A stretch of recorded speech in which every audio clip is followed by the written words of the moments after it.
Assalamualaikum warahmatullahi wabarakatuh. Saya perwakilan dari kelompok 1 kelas IKMB 2019 akan mempresentasikan hasil diskusi kelompok kami tentang pengetahuan mengenai COVID-19 guna memenuhi tugas mata kuliah epidemiologi penyakit menular. Sebelum memulai, izinkan saya memperkenalkan nama dari anggota kelompok 1.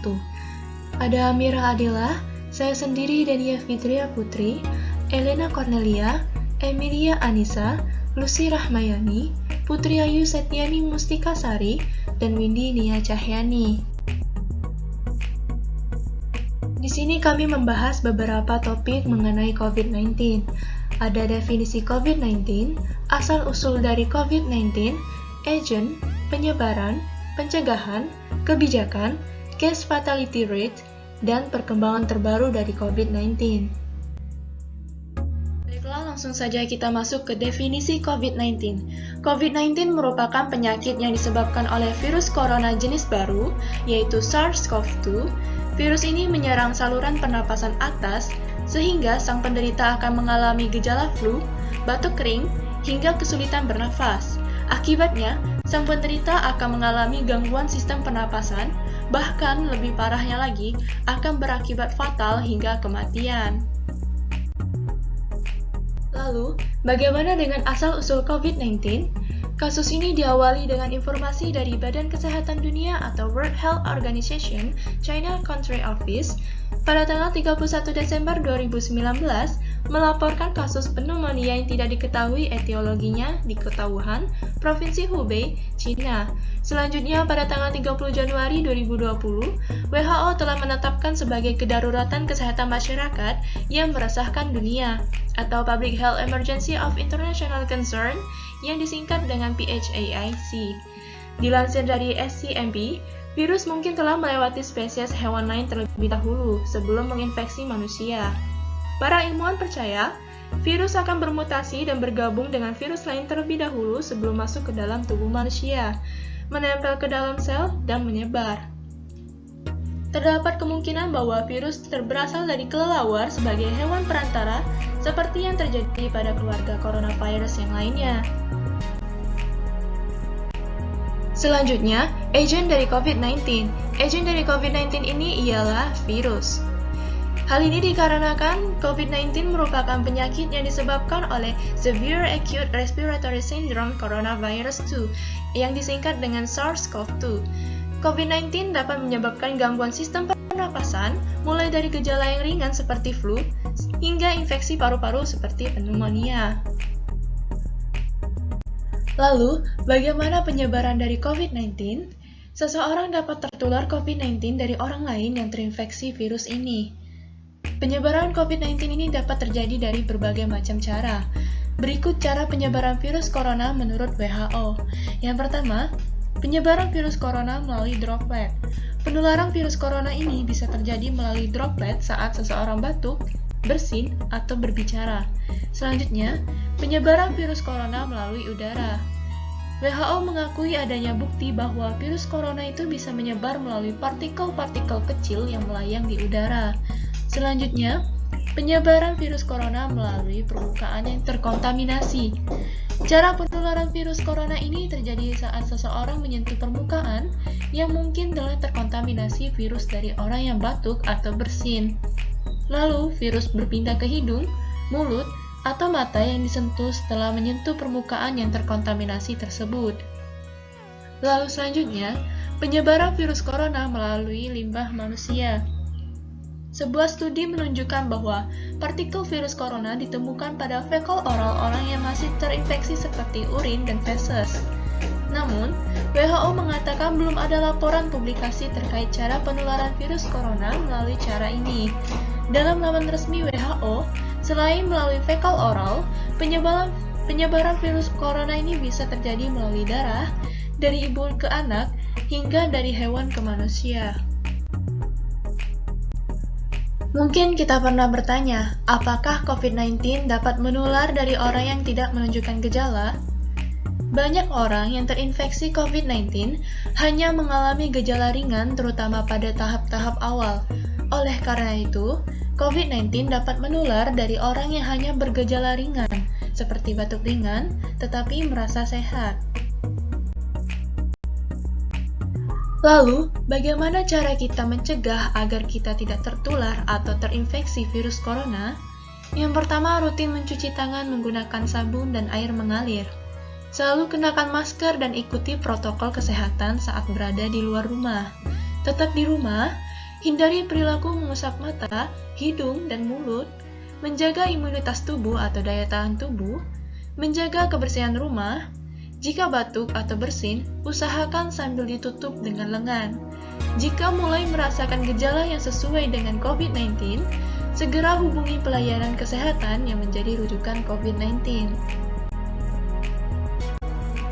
Adapun pencegahan khusus yang dilakukan oleh para tenaga kesehatan, terutama gugus tugas percepatan penanganan COVID-19, telah ditetapkan dengan standar alat pelindung diri dalam 3 tingkatan, antara lain, tingkatan perlindungan pertama. Untuk kondisi yang kurang berisiko, digunakan masker bedah 3 lapis, sarung tangan kerja sekali pakai, serta baju khusus atau hazmat.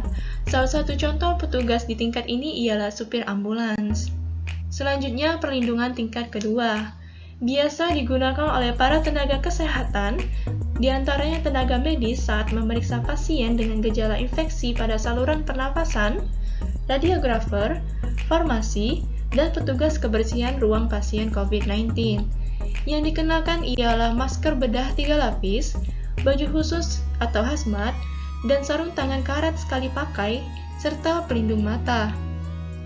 Selanjutnya, tingkatan perlindungan ketiga. Digunakan oleh tenaga medis dan juga petugas laboratorium yang berada dalam kondisi memungkinkan terjadinya aerosol pada pasien COVID-19. Mereka diwajibkan mengenakan masker N95, baju khusus atau hazmat, sepatu bot, pelindung mata, sarung tangan bedah sekali pakai, penutup kepala, dan apron. Lalu, kebijakan apa yang diambil pemerintah untuk mengatasi pandemi COVID-19? Ada 2 jenis kebijakan. Yang pertama, kebijakan dalam bidang kesehatan, dan yang kedua, kebijakan dalam bidang ekonomi. Yang pertama, kebijakan dalam bidang kesehatan. Contoh dari bentuk kebijakan dalam bidang kesehatan adalah PSBB. Adapun perwujudan dari PSBB diantaranya meliburkan segala bentuk kegiatan pendidikan dan menggantikannya secara online, mengurangi segala kegiatan yang melibatkan banyak orang, menjaga jarak antara sesama, menjaga kebersihan diri dan lingkungan, mencuci tangan, dan melarang bepergian ke luar negeri. Selanjutnya, kebijakan dalam bidang ekonomi. Yang pertama, tambahan belanja APBN 2020 senilai 405,1 triliun. Jokowi menyatakan pemerintah memutuskan untuk menambah anggaran belanja dan pembiayaan APBN 2020 untuk penanganan COVID-19 sebesar 405,1 triliun. Selanjutnya, prioritas anggaran di bidang kesehatan. Sesuai dengan keterangan Jokowi, pembelanjaan anggaran 75 triliun di bidang kesehatan akan diprioritaskan untuk pemenuhan sejumlah keperluan, yakni perlindungan tenaga kesehatan, terutama pembelian alat pelindung diri atau APD, pembelian alat-alat kesehatan seperti test kit, reagen, ventilator, hand sanitizer, dan lainnya. Upgrade 132 rumah sakit rujukan COVID-19, termasuk Wisma Atlet, intensif dokter, perawat, dan tenaga rumah sakit atau intensif dokter spesialis sebesar 15 juta per bulan, dokter umum 10 juta per bulan, perawat 7,5 juta per bulan, dan tenaga medis lainnya 5 juta per bulan. Santunan kematian tenaga medis 300 juta penanganan permasalahan kesehatan lainnya. Prioritas anggaran untuk perlindungan sosial.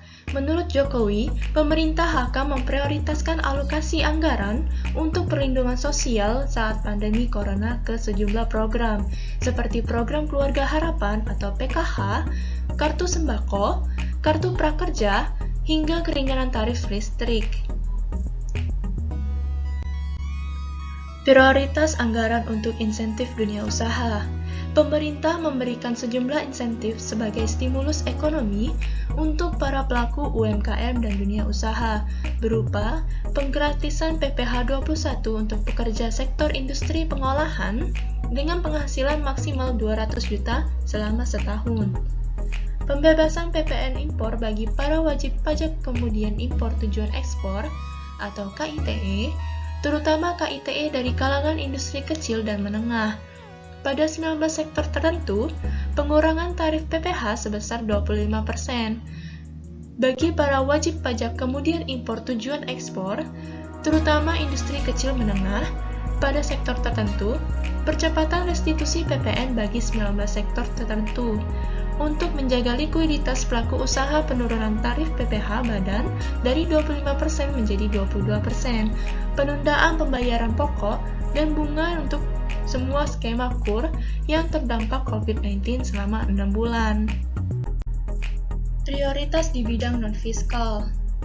Pemerintah memberlakukan sejumlah kebijakan di bidang non-fiskal untuk menjamin ketersediaan barang yang saat ini dibutuhkan, terutama bahan baku industri. Yang terakhir, kebijakan moneter. Jokowi menerangkan pemerintah bersama Bank Indonesia dan Otoritas Jasa Keuangan berupaya untuk mengoptimalkan bauran kebijakan moneter dan sektor keuangan untuk memberikan daya dukung dan menjaga stabilitas perekonomian nasional. Kemudian kita masuk ke case fatality rate. Case fatality rate atau CFR adalah angka kematian yang disebabkan oleh penyakit tertentu pada periode waktu tertentu dibagi jumlah kasus dari penyakit tersebut. Adapun rumus dari CFR adalah jumlah kematian yang disebabkan oleh penyakit tertentu pada periode waktu tertentu dibagi jumlah kasus dari penyakit tersebut dikalikan dengan konstantanya 100. Lalu bagaimana perkembangan terbaru COVID-19 di seluruh dunia? Data perkembangan terbaru situasi COVID-19 di dunia diambil dari 215 negara terjangkit dan 176 negara transmisi lokal, dan didapatkan data sebagai berikut. Kasus yang terkonfirmasi sebanyak 24.018.342 orang, dengan angka kematian sebesar 821.469 jiwa, dan didapatkan case fatality-nya sebesar 3,4%. Lalu, bagaimana dengan perkembangan terbaru COVID-19 di Indonesia? Berikut ini data perkembangan terbaru situasi COVID-19 di Indonesia diambil per tanggal 27 Agustus 2020 dan didapatkan data sebagai berikut. Kasus dengan spesimen diperiksa sebanyak 1.250.135 orang, dengan kasus negatif COVID-19 sebanyak 1.084.248 orang, lalu kasus konfirmasi positif COVID-19 sebanyak 165.887 dengan penambahan 3.003 orang. Lalu untuk kasus meninggal sebanyak 7.169 jiwa dengan case fatality rate sebesar 4,3%.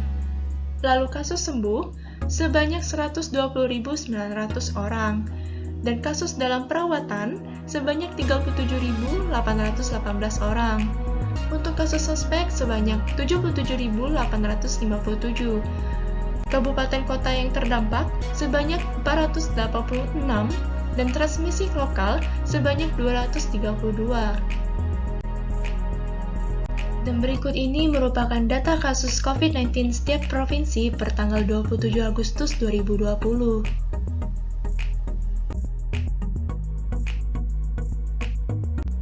Baiklah, itu saja presentasi dari hasil diskusi kelompok kami. Terima kasih. Wassalamualaikum warahmatullahi wabarakatuh.